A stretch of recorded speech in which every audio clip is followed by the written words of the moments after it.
네, 오늘 두 번째 시간. 네, 하겠습니다. 요한일서 3장 19절부터 읽어볼까요?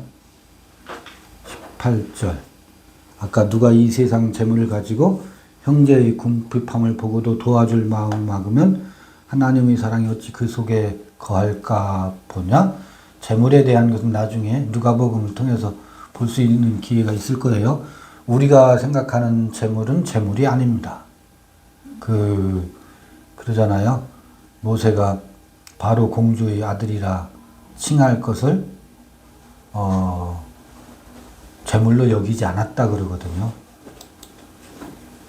그리스도와 함께 고난 받는 것을 더 큰 보화로 여겼다고 한다고. 그러니까 바로 공주의 아들이라고 여기는 재물을 재물로 여기지 않는 것. 이게 재물을 가지고 형제를 뭐 하는 걸까요?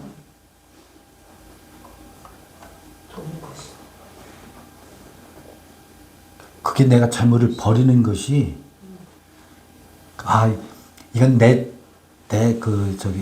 바로 공주의 아들이라고 여기는 이 재물을 내가 팔아서 그럼 네가 바로 이 공주의 아들 해 하고 준다는 그런 의미가 아니에요. 내가 그 재물을 재물로 여기지 않음이 형제의 궁핍함이라는 게 뭐예요? 존재의 부재거든. 돈이 없다는 얘기가 아니라 존재의 부재. 존재의 부재가 뭐예요? 궁핍이라고.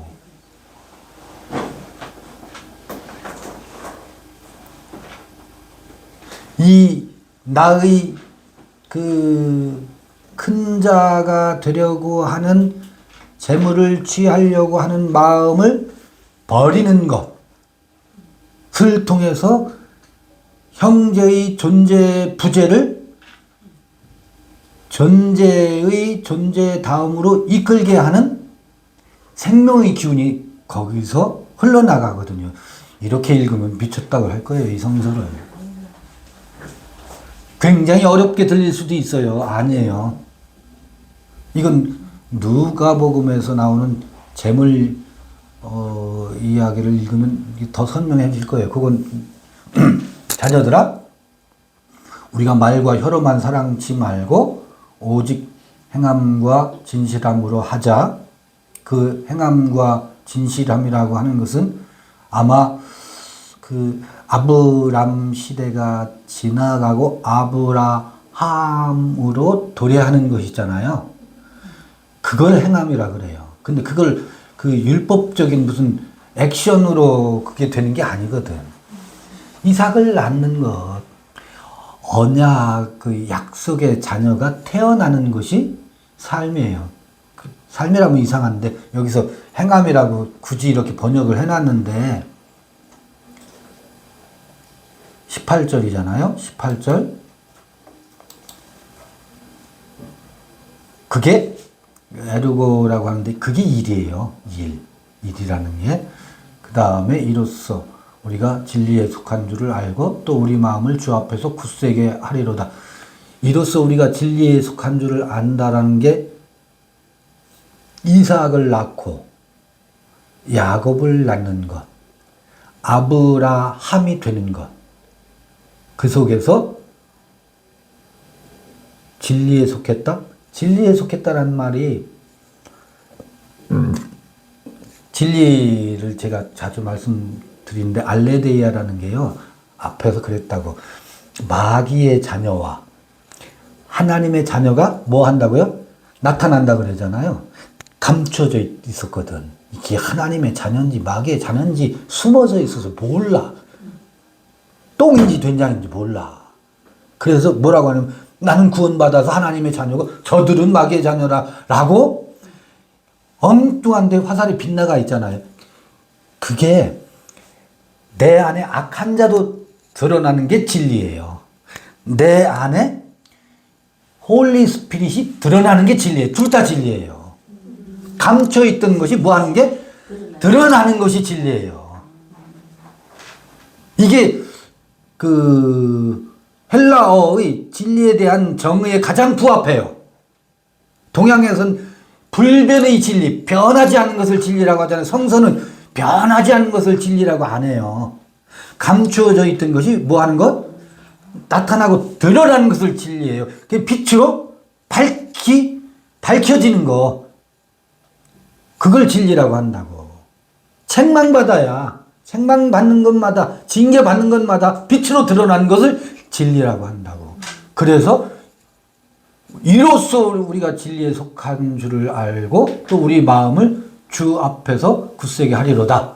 우리 마음이 혹 우리를 책망할 일이 있거든 하물며 우리 마음보다 크시고 모든 것을 아시는 하나님일까 보냐.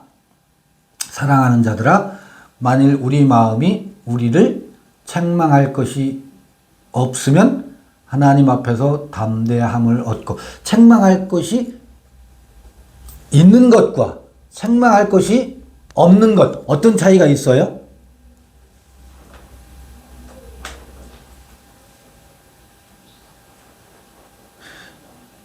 우리 막간에 나눈 이야기 중에 야곱과 에서가 어떻게 한다고요? 형제 사랑한다고 그랬죠?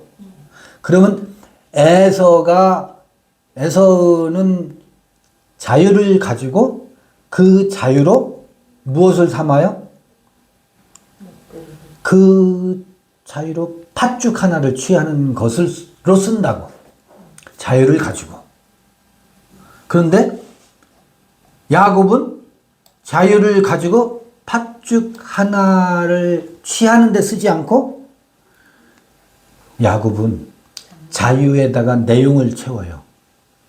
그게 이제 사랑이라는 거잖아요.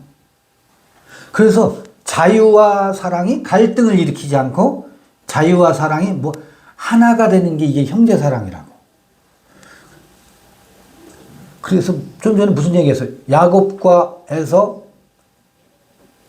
시계추가 왔다 갔다 한다라고 하는 의식조차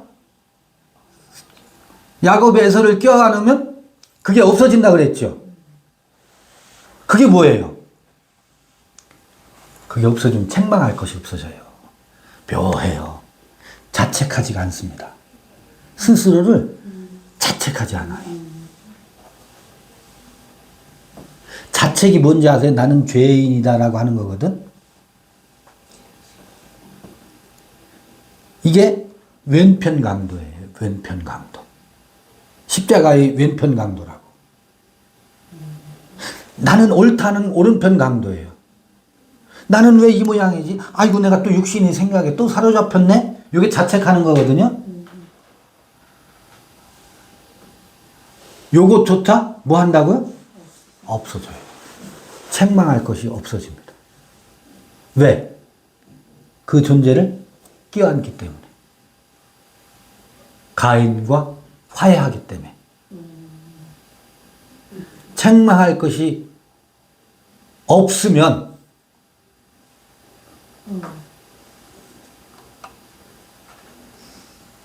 그게 사랑하는 자들아, 만일 우리 마음이 우리를 책망할 것이 없으면 하나님 앞에서 담대함을 얻고. 이때 하나님은 어떤 하나님이에요?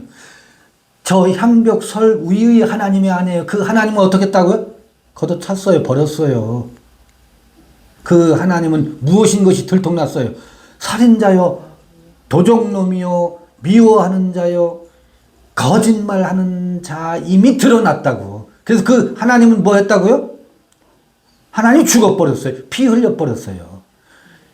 그가 에케이노스예요. 그가 피 흘렸다고. 하나님이 피 흘렸고 인자가 피 흘렸고, 다른 관점에서 보면 우리가 그 하나님을 걷어찼어요. 이게 살불, 살조, 불가에서 살불은 부처를 만나면 부처를 죽이라고 그랬죠? 하나님을 만나면 누구를 죽여요? 하나님을 죽여야 돼요. 그러면 살조는 누구예요? 조사거든, 조사. 왜 6조 선가에 1조, 2조, 3조 조사 있잖아요. 조사. 큰 스님. 그게 사람의 아들이에요. 인자. 조사를 만나면 누구를 죽이라고? 조사를 죽이라는 거예요. 근데 조사를 만나면 조사를 죽일 수 있어요? 조사의 말씀을 들어야지. 조사를 따라야지. 인자의 말씀을 들어야지. 인자를 따라야지. 어느 때가 자기 절기가 도래하면 조사를 죽이는 거예요. 처음부터 죽이려고 쫓아다니는 게 아니에요. 처음에는 그 은혜를 입어요. 때가 되면 그 조사를 어떻게 해요? 죽이게 돼 있어요. 사람의 아들을 어떻게 해요? 회방하고 죽이게 돼 있어요. 이게 십자가 사건이에요. 부처를 죽이고는 하나님을 죽이고고, 조사를 죽이고는 누구를 죽인다? 인자를 죽이고 해요. 그래야 누구의 노예가, 부처의 노예가 되지 않고 조사의 노예가 되지 않는다고. 내가 오롯이 될 나로. 이게 홀리 스피릿입니다.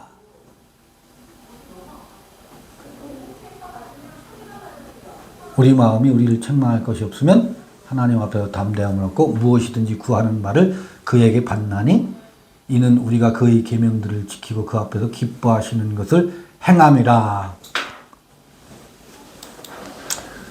그의 계명들이라는 게 뭐겠어요? 새 계명이에요. 새 계명. 그리고 그걸 어떻게 해요? 파수하는 겁니다. 아니, 마음에 품는 거예요. 마음에 담고 품는 거예요. 그러니까 이게 그의 계명들을 지키고 번역보담도 그의 새 계명 있잖아요. 이것을 마음에 품고, 그렇게 아예 번역을 확 바꿔서 해야 돼요. 그의 새 계명들을 마음에 품고 그 앞에서 기뻐하시는 것을 행함이라. 그 마음에 품게 되면 기뻐하시는 것을 행함이 뭐겠어요? 그게 생명으로 드러나요. 품는 것이. 그의 계명은 이것이니 곧 그 아들 예수 그리스도의 이름을 믿고 그가 우리에게 주신 계명대로 서로 사랑할 것이니. 이게 새 계명이죠? 이게 23절이잖아요. 또 좀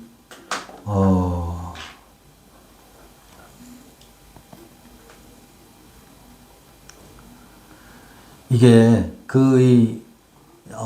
이거 로마서에서 많이 해서 그래도 복습할 겸 살짝만 말씀드리면, 예수 그리스도의 이름을 믿고가 아니라고요. 로마서를 기억하셔야 돼요.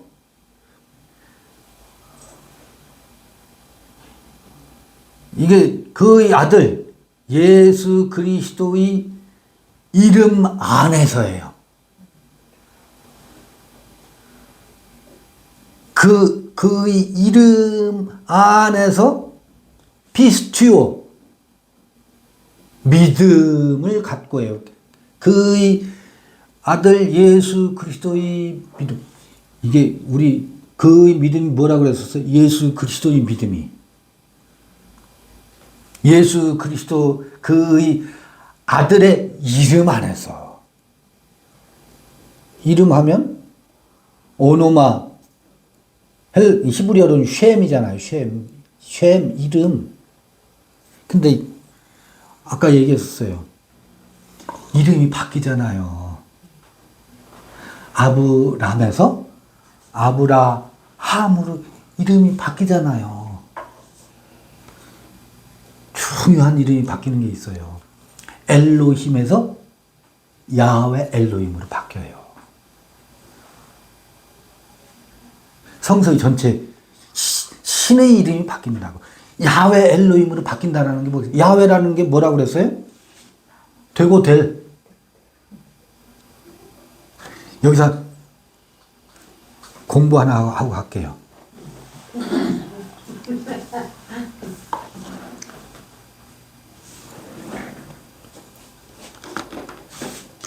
이런 것도 가끔 넣어줘야지. 아까 요거 요드 해 바브 해 그랬잖아요. 야훼라 그랬죠. 이게 바브로 보이겠네. 다시 써볼게요. 요드 해 바브 해. 요게 하야와 예희의 합성어라고 그랬어요. 요 전시안이가 기억나겠죠? 옛날 게 아니니까. 그 되고 되리라 그랬어요. 그런데 이것을 야훼라고 이름을 부르는 게 맞습니까? 여호와라고 불러야 됩니까? 어제 제가 전화로 질문을 받았었어요. 어느 분한테. 이걸 정확히 어떻게 호칭하는 게 맞습니까? 이 질문을 하더라고. 오늘 기왕에 이게 나왔었으니까 그거 한번 공부해 볼게요. 이 야훼의 유래는 하야 동사의 하야와 예시의 합성어에서 유래했다라는 거 아까 말씀을 드렸고, 그런데 이게 지금 요드해, 바브해, 자음만 되어 있잖아요. 모음이 여기 안 붙어 있어요. 모음이 안 붙어 있어서, 그리고 히브리인들은 모음이 없어도 이 성경 두루마리로 낭송할 때 모음이 없어도 자음만 가지고 다 전통적으로 전승되어 온 것이 낭송하는 것으로 읽어왔던 그게 있어서 그들은 모음이 없어도 읽어요. 그런데 이거는 읽을 줄 몰라요. 왜 그러냐면 낭송할 때 이게 야훼인지 여호와인지 한 번도 낭송해 본 적이 없어. 어떻게 이걸 낭송하냐면 나이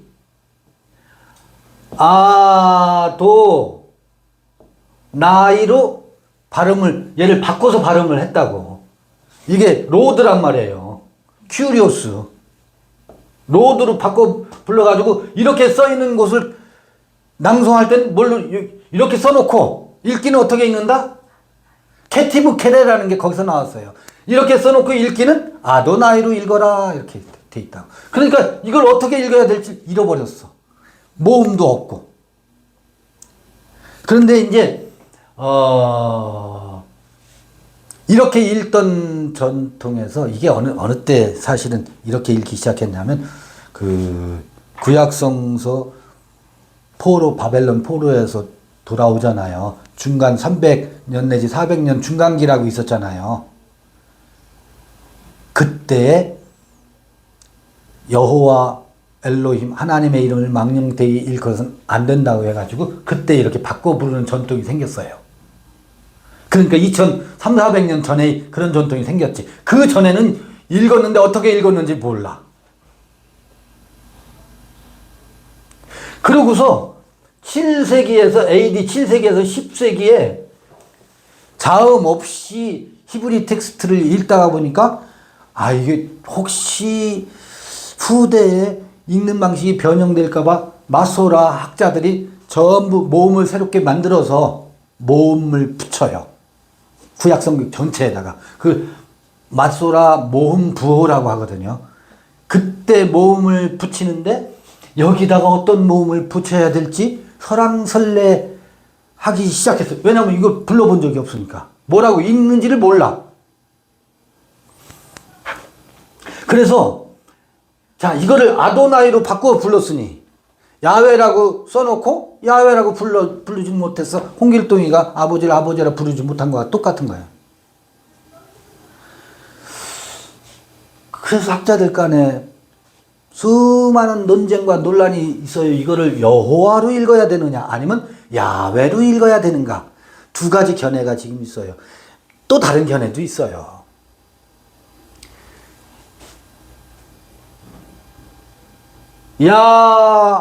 야웨흐, 야후.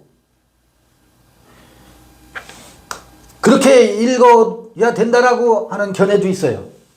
그런데 요거 읽는 거 요 공부 좀 할게요. 여기 모음이 없잖아요. 학자들이 이거는 여호와로 읽어야 된다. 왜 그러냐면 야훼 뒤에 뭐가 와요? 항상 엘로 힘이라는 야훼 하나님이라는 말이 나오죠. 로 힘.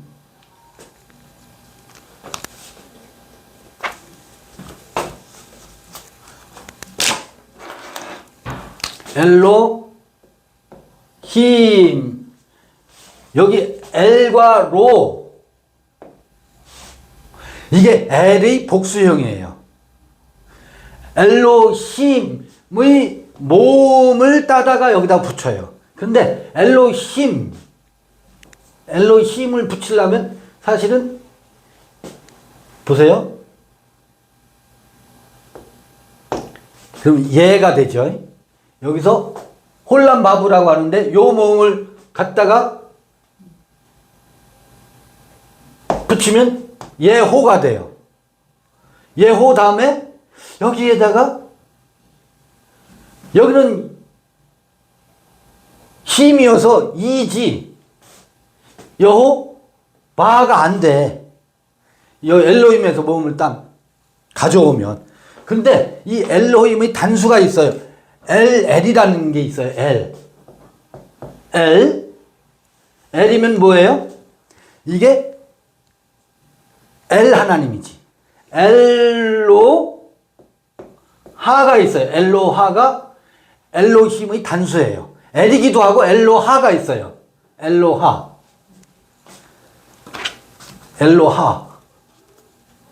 봐요.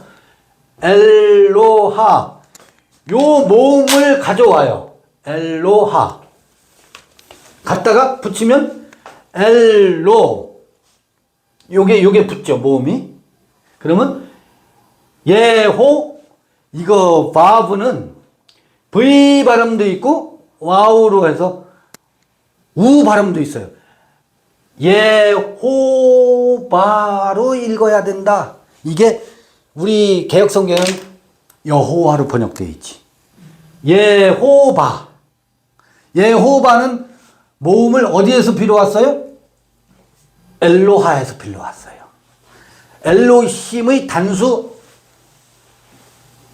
엘로하에서 모음을 가져와야 된다라고 하는 학자들의 의견이 있어요.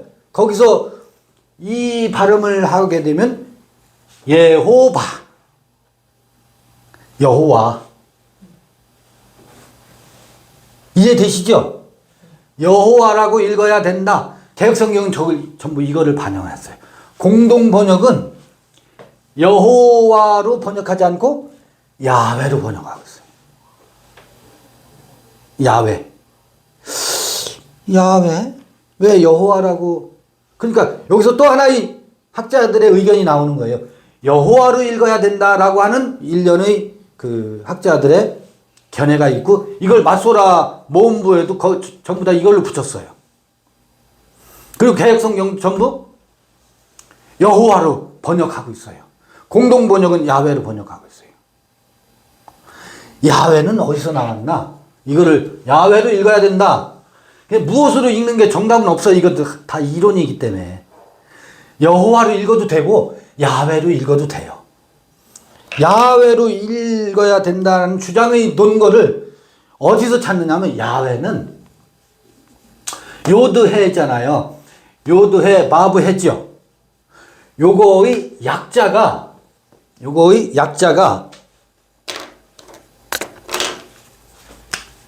요드해. 이게 야훼의 약자예요. 요드해, 바브해의 약어로 표시하는 전통이 있어요. 학자들이 쭉 구약 성서의 여러 사례들을 살펴보니까, 아하,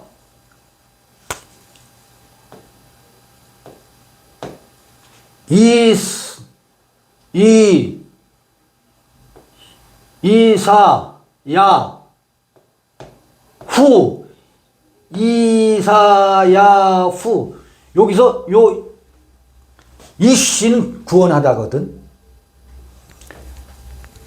요게 야후죠, 야후. 야후가 뭐냐면 여호와의 약자야. 근데 이게 이사야라는 말이에요. 이사야의 이름이에요. 근데 여기 이사야도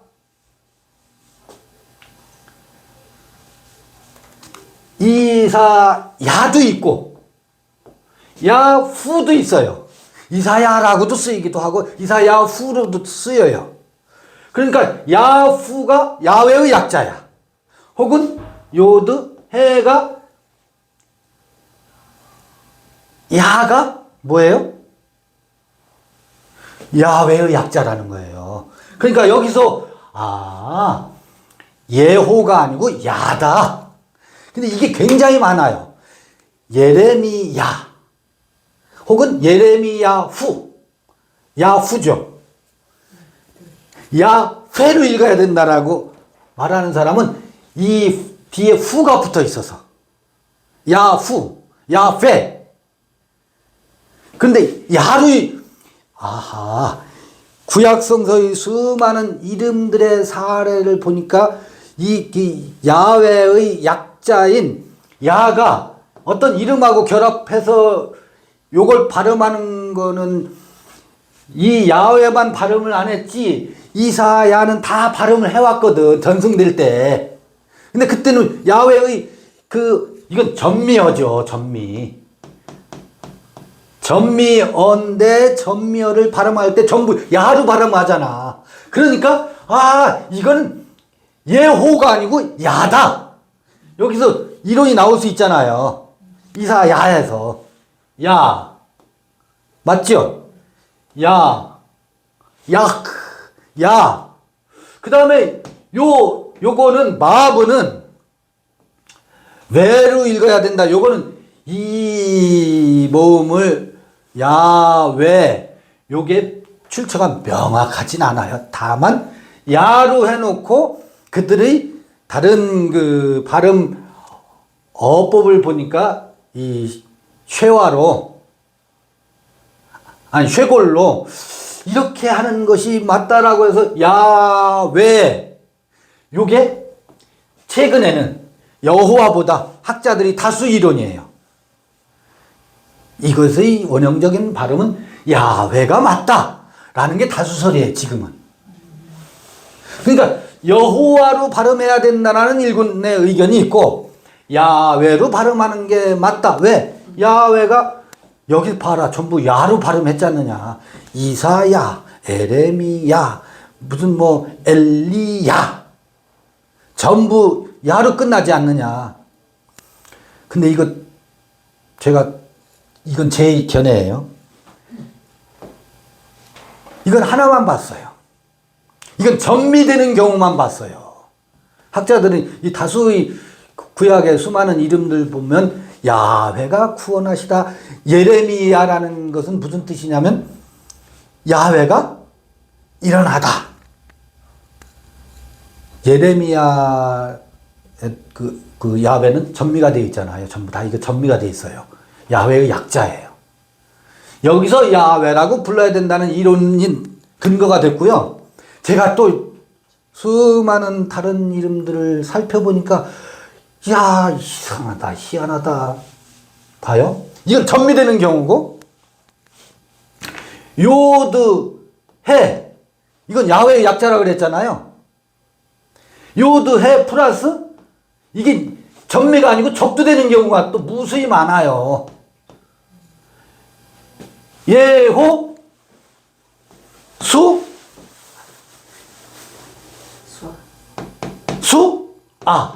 이게 뭐예요? 여호수아. 여기는 이렇게 된다고. 그러면 이때는 예호가 되잖아요. 예호가. 여호가 된다고. 여호수아. 그 야가 아니지. 여호야김 그러죠. 여호야김이나 예레미야나 이름이 똑같은 의미를 가지고 있어요. 예레미야도 야훼가 일어나다는데 여호야김은 쿰 있죠. 쿰도 일어나다. 달리다 쿰 할 때. 근데 이 경우는 여호야김 할 때는 예호가 접두되어 있어요. 예레미야는 전미가 되어 있는데 접두되어 있는 모든 이름들은 보면 전부 다 여호야. 여호수아, 여호야킴, 또 여호 무슨 그게 찾아보면 수없이 전부 다 예수가 아니 뭐라고 했어요? 야훼가 아니라 전부 여호로 되어 있어. 접두되어 있는 것은, 전미되어 있는 것은 전부 야로 되어 있어. 접두되어 있는 것까지 논의 테이블에 올리면 여호와라고 부르는 것이 더 우세할 수도 있겠구나. 그러나 어떻든 야훼로 읽는 것이 맞다라고 하는 다수의 의견이 있고, 여호와로 읽는 것이 맞다라고 하는 일견의 의견이 있어요. 제가 살펴보니 접두되어 있는 약어를 볼 때는 전부 여호와로 읽는 것이 어쩌면 더 타당할 수도 있겠다. 저는 세 개 다 맞다고 봐요. 아니, 맞다고 보다도 무엇을 선택하느냐의 문제이지. 왜? 모두 다 근거가 빈약하니까. 각자의 근거는 말하고 있지만 무엇을 선택할까 하는 우리 각자의 몫이지, 이렇게 불러야 된다, 이렇게 호칭해야 된다, 그것은 아무도 몰라요. 요건 우리가 혹여 누군가가 질문하면 이걸 어떻게 읽어야 되냐, 이게 신성 네 글자라고 그래. 테트라그람마톤이라 그래. 테트라는 네자란 말이거든. 그람마톤 문자란 말이고, 신성한 네 문자. 왜? 너무너무 어무하셔서 이걸 부르지 못해요. 바꿔 부른다고, 아도나이. 그래서 이 이름을 잃어버렸어요. 이 이름을 잃어버리면 안 돼요. 우리는 다시 찾아야 돼요. 야훼로 부르든 여호와로 부르든. 왜? 되고 될 나에 대한 이야기니까. 위대한 이름이에요, 이게. 여러분 봐봐요. 이게 아도나이로 바꿔 부르는 것이 중간기 때 그렇게 바꿔 불렀다고 했잖아요. 그 전에는요, 봐요. 이름에다가 다 야훼를 붙였어요. 자기 이름을 짓는데. 그건 여호와 이름 망령되이 부르면 안 된다고 했으면 어떻게 이름에다가 감히 어무이해서 부르기조차 두려운 이름에다 마구잡이를 붙였겠어요. 그 전에는 야훼라는 이름을, 자기 이름을 짓는데 전부 다 선지자들이 이름이 야훼가 다 들어가요. 아니면 엘로힘이 들어가든지. 그 이름을, 자기 이름을 짓는데 썼다고. 그게 얼마나 중요한 이름이었으면 구약의 수많은 선지자들이 야훼라는 것을 정미시키든 아니면 접두시키든 해서 자기 정체성을 만들었겠어요. 왜? 나의 되고 될, 나다움을 안내하는 엘로힘이기 때문에 수많은 사람들이 이름을 지을 때 야훼 이름을 저기다가 모셔놓고 아도나이라고 부르지 않고 자기 이름으로 삼았다고. 그 망령되이 부른 거예요? 그럴 수 없잖아요. 정말 사실은 이 야훼의 이름을 가져다가 자기 이름의 정체성으로 삼는 것이 오늘날 다시 필요하다고. 이 아도나이로 부르기 시작한 것이 불행의 씨앗입니다.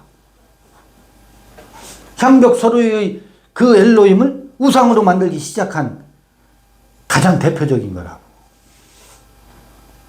그러니까 야훼로 부르게 된 것, 여호와로 부르게 된 학자들이 견해를 소개해 드린 거예요. 이게 공부 잠깐 한 거예요. 요런 이해력은 갖고 계시면 누가 질문하면 그렇다더라, 답변을 안 하시는 것보다 낫잖아요. 왜냐면 이게 정돈이 안 돼 있어요. 인터넷 같은 데 보면 이거를 설명하는 무슨 설명들이 많이 나와 있는데 전부 여호와의 그 발음 유래를 아도나이에서 찾고 있어요. 아도나이에서 찾으면 안 맞아요. 여호와는 아도나이의 이 아가 나중에 쉐와로 그 히브리인들의 발음 법칙에 의해서 아가 에로 바뀌었을 뿐이지 여호와로 발음하게 된 것은 그 근거를 아도나이에서 찾거든요. 그거 저는 설명이 잘못됐다고 봐요. 엘로하에서 찾아야 돼요.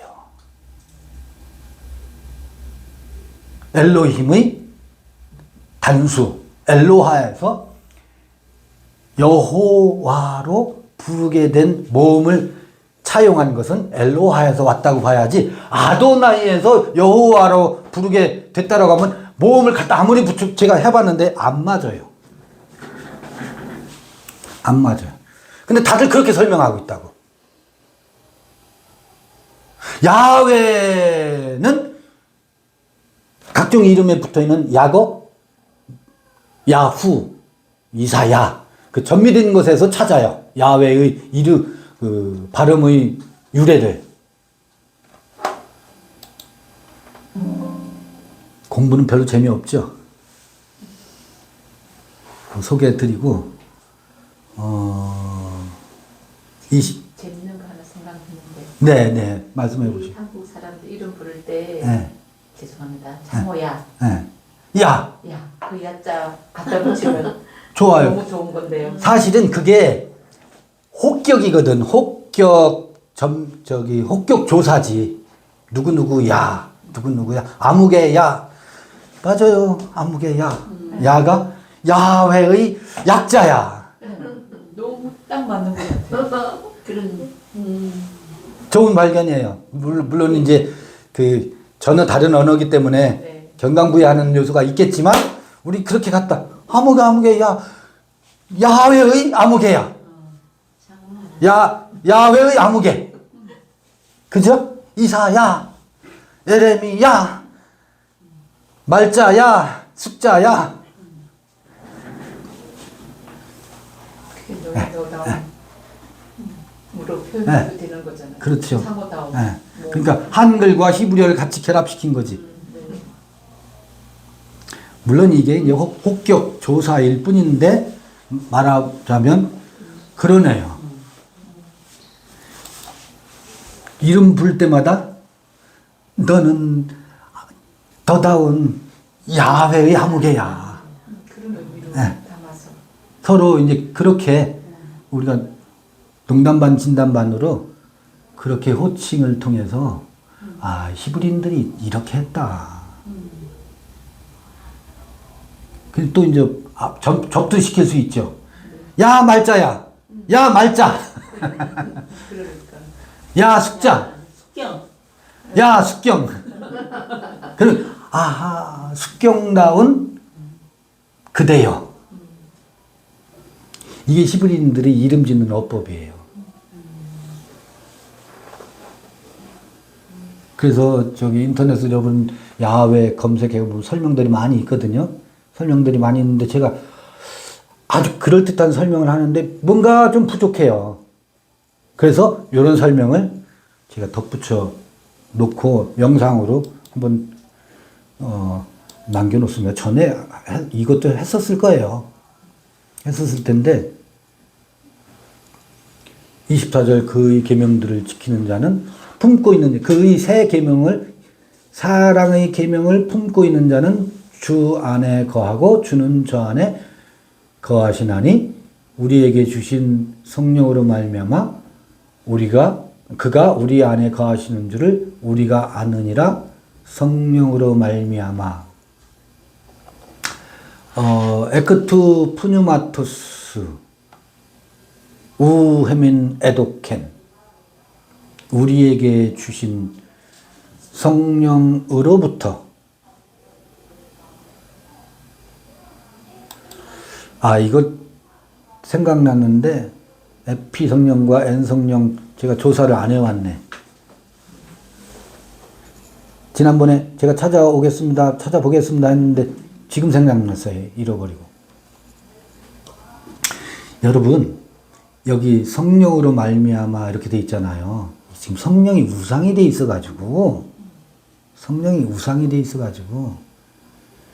여러분 거룩한 영은요 100세가 돼야 이삭을 낳아야 찾아오는 게 거룩한 영이에요. 무릎 꿇고 40일 금식한다고 해서 이 푸뉴마가 오는 게 아니라고. 그거는 거짓된 영이에요. 우리 그거 많이 속았었잖아요. 40일 금식 기도하고 내려오신 목사님한테 기도 받으려고 얼마나 난리를 쳤어. 영빨을 무슨 이 성령으로 생각한다고. 그러니까. 성령이 우상이 돼 있어요. 성령이 우상이 돼 있다고. 천만에요. 이 거룩한 영은 이삭을 낳을 때 찾아오는 거예요. 아들의 영이 비로소 거룩한 영이 된다고. 거룩한 영은 봐요. 거룩한 영의 특성.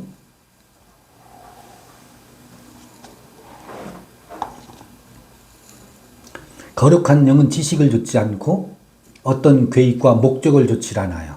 큰 자를 목적해놓고 움직이질 않아요. 어디서 와서 어디로 가는지 알지 못해요.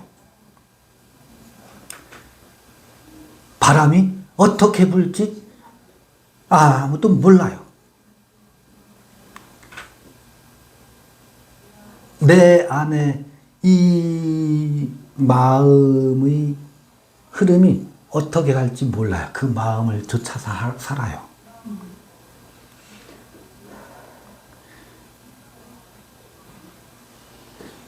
여러분 보세요. 아까 예수 그리스도의 아들의 이름 그랬잖아요. 예수 그리스도의 아들의 이름 안에서 믿음을 따라 간다 그랬죠.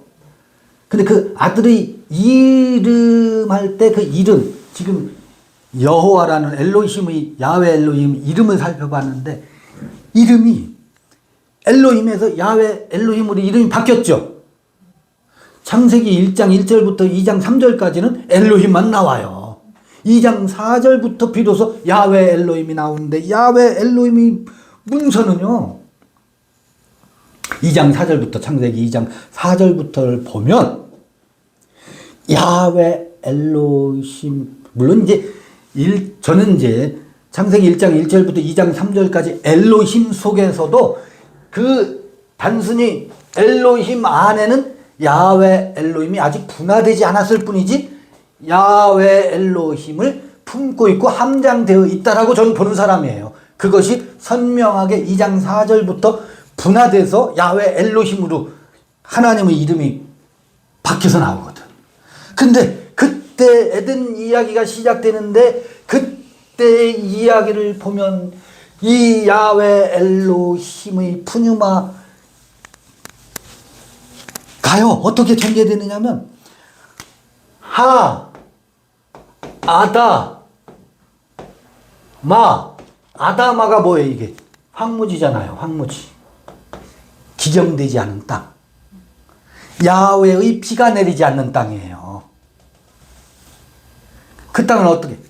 야훼의 비가 내리지 않는 땅이 아부, 람이고 가인이고 에서고 여긴 야훼의 비가 내리지 않는 땅이에요.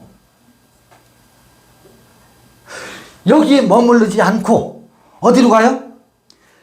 이 하 아담아로부터 아담 아파를 가져요. 여기를 정착존으로 삼지 않고 여기를 떠나서 아파르 아담 작은 여긴 큰 자의 세계예요. 가인과 아브람과 에서의 세계이기 때문에 큰 자의 세계예요. 큰 자의 하나님 지배하는 세계니까 강팍하지 마음이. 거기는 경쟁만 있다고요. 누가 크냐이기 때문에 사람들은 여긴 전쟁의식만 있어요. 강팍하다고. 광화문만 갔다 온 사람들이 눈에 막 살기가 등등한 것처럼. 여기를 뭐해요? 떠나잖아요. 그게 뭔지 아세요? 푸뉴마의 특성이에요. 바람이라고. 바람의 속성이라고. 여기에 머물지 않고 바람이 불어요. 어디로? 아담, 아파르로. 아파르가 뭐예요? 큰 자가 아니고 가장 작은 자예요. 사울이 아니고 바울이에요. 여기가. 사울은 큰 자라면 바울은 작은 자잖아요. 이렇게 머물지 않고 작은 자가 되면 아파르는 흙먼지이기 때문에 바람이 부는 대로 가요. 어디 한 곳에 머무르지 않습니다. 마음의 흐름을 좇는다고요. 내 마음이 흐름을 줬는데 이거를 예수 그리스도의 이름 안에서 믿는 자라고 했잖아요. 그걸 뭐라고 하느냐면 나는 길이다 그러거든. 이게 예수의 믿음이었다고. 나는 되고 될 나를 향해서 그게 야훼 하나님이라고 했잖아요. 그게 예수라고. 되고 될 된 나와 될 나를 향해서 가는 것이 내가 가는 길인데 그건 어떻게 간다고요? 그건 계획되거나 어떤 도구마를 쫓아서 가는 게 아니라고요. 무엇으로? 푸뉴마, 바람과 흐름을 따라 가는 길이 내가 가는 길이다. 이게 진리다. 이게 생명이다. 그 믿음 안에서 그의 아들 예수 그리스도의 이름 안에서 믿는다라는 뜻의 의미예요. 이게 어려운가? 봐요. 여기서 머물지 않고 여기를 떠나잖아요. 이게 떠난다라고 하는 것이 이게 나그네의 삶이에요. 어디 한 곳에 머무르지 않습니다. 오늘 내가 안 지식에 멈춰 있질 않아요. 그걸 붙잡고 이게 진리다라고 고집하지 않아요. 마음은 어떻게 불어서 어떻게 또 그 땅을 기경할지 몰라. 그래서 날마다 같은 교리, 나도 지금 이걸 몇 번째 하는 것 같은데 같은 것을 반복해서 부르는 앵무새가 아닙니다. 늘 새롭습니다. 이 이야기를 동영상 몇 개 있을 거예요. 그때하고 지금 동영상이 또 달라요. 같은 단어를 써놓고 제가 설명한다 할지라도 전혀 달라요. 같으면서 다르다고. 이게 뭐예요? 이게 푸뉴마예요. 바람이라고. 영을 쫓아 사는 것은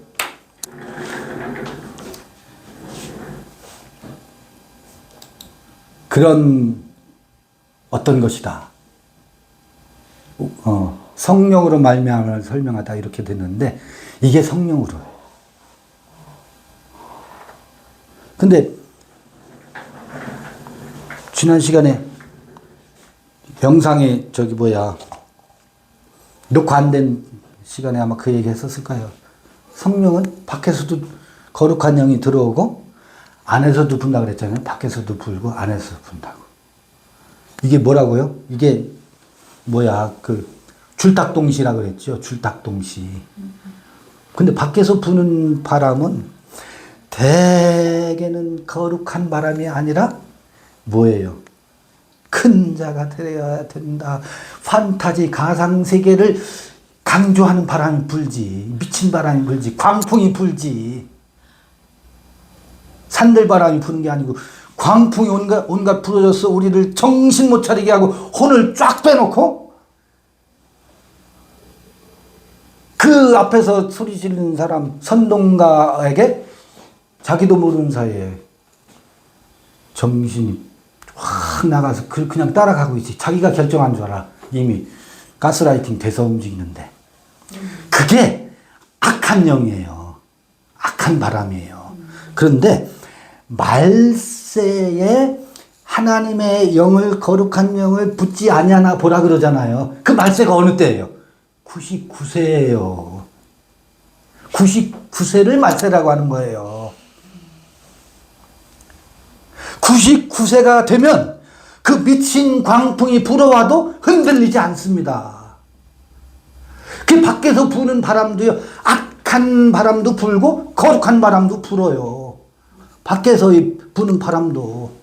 큰 자의 바람을 진리라고 선포하는 자가 있느냐면 아직 말세가 되지 않은 사람은 그 광풍을 아멘하면서 쫓아가요. 밖에서 부는 바람. 그리고 성령 받았대. 근데 말세가 되었다라고 하는 것은 뭐예요? 그 가인과 아브람과 가인과 에서와 사울의 세계가 헛되고 정말 우리를 강팍하게 하고 이게 우리 사는 삶의 전부가 아니구나 하는 것이 나타나고 드러날 때, 내 안에서 그게 계시될 때, 그게 드러날 때가 이 세계의 뭐예요? 마지막 때라고요. 요 마지막 때에는 밖에서 거룩한 바람이 불어오고 안에서도 거룩한 바람이 불어와요. 밖에서 무슨 말을 해도 내가 무엇으로 바꿔요? 거룩한 바람으로 바꿔들일 수 있는 여기 자동 번역기가 생성돼요. 저 아무개가 광풍을 가지고 우리를 휘몰아치려고 해도 그것에 잡히질 않습니다. 그것을 내가 뭐 해요? 변환시킬 수 있는 변환장치가 작동해서 밖에서 부는 바람도 무엇으로 거룩한 바람으로 변환시켜요.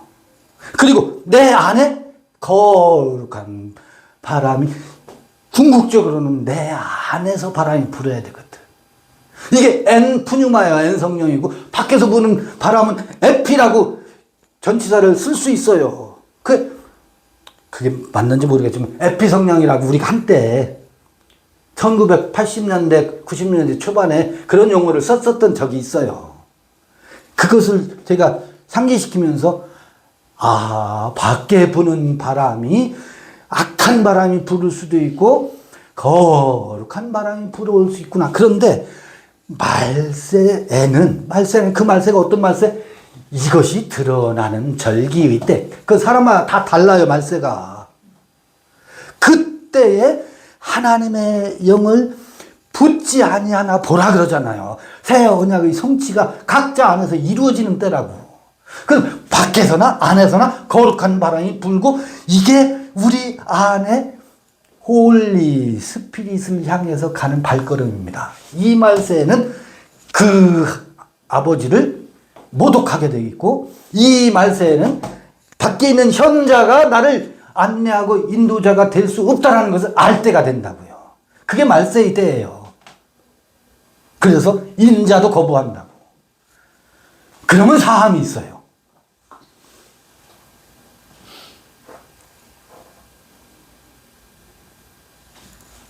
말로 거역하면 사함이 있거니와 성령을 거역하면 사심이 없다는 얘기의 의미예요, 이게.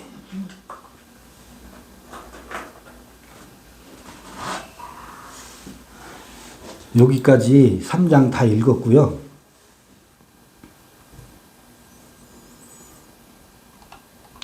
이 4장을 이제 읽을 텐데 아가페토의 메 판티 푸니마티 피슈에테 알라 도키마제테 타 푸니마타 에이 에크투 데우 하나님 에스틴 하나님으로부터 속한 영과 영을 다 믿지 말라는 얘기 나오면서 지금 하나님에 속한 영과 하나님께 속하지 않은 영 우리 구분됐죠?